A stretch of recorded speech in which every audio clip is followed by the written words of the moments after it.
నమస్తే సార్. వెంకటేశ్వర ట్రేడర్సా? అవును సార్.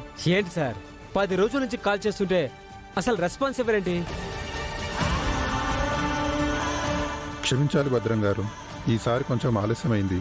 ఇదిగోండి, మీరు పంపించిన స్టాకు గాను అడ్వాన్స్ పోగా ఇది బ్యాలెన్స్.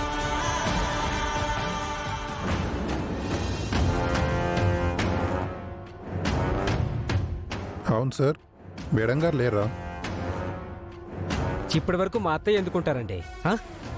తాళాలు క్లోజింగ్ అంతా మేమే కదా చూసుకునేది. ఏ జీమో, ఆ క్యాష్ షూట్ కేసు తీసుకుని లాకర్లో పెట్టేసి. అంత క్యాష్ నా చేతికెందుకు? మీరే తీసుకెళ్ళి వెళ్ళి మీ అత్తయ్య గారికి అప్పచెప్పొచ్చు కదా. ఈ డ్యూటీ నాది కాదు జిఎంఓ, నీది.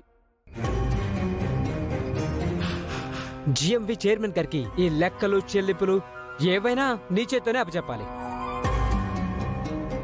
ఆ క్యాష్ లోపలికి తీసుకెళ్లి లాకర్లో పెట్టి తాళాలు వేసేసాయి. రేపు అత్తయ్య వచ్చాక అప్పగించు. సార్ ప్లీజ్, ఆ క్యాష్ ఏదో మీరే రేపు వచ్చి మేడంకి అప్పగించండి. ఏ జీము, ఏంటయ్యా నువ్వు? శుక్రవారం రోజు, అది కూడా సంధ్య వేళ వచ్చిన లక్ష్మీదేవిని వెళ్ళిపోమంటావా? అయినా అత్తయ్య అన్ని వేళలా సెక్యూరిటీ గార్డులు ఇక్కడ ఉంటుంది అనుకున్నావా ఏంటి? ఇలాంటివి నువ్వే హ్యాండిల్ చేసుకోవాలి. క్యాష్ ని అత్తయ్య వచ్చాక అప్పగించు. కానీ ఇంత క్యాష్? అదెంత క్యాష్ అయ్యా? 10 రోజుల నుంచి క్యాషో క్యాషో అని వెంట పడుతుంటే ఇదిగో ఈ రోజు తీసుకొచ్చారు సారు. ఇప్పుడు దీన్ని కూడా తిరిగి పంపించేస్తే మళ్ళీ క్యాష్ తిరిగి వస్తుంది అనుకుంటున్నావా?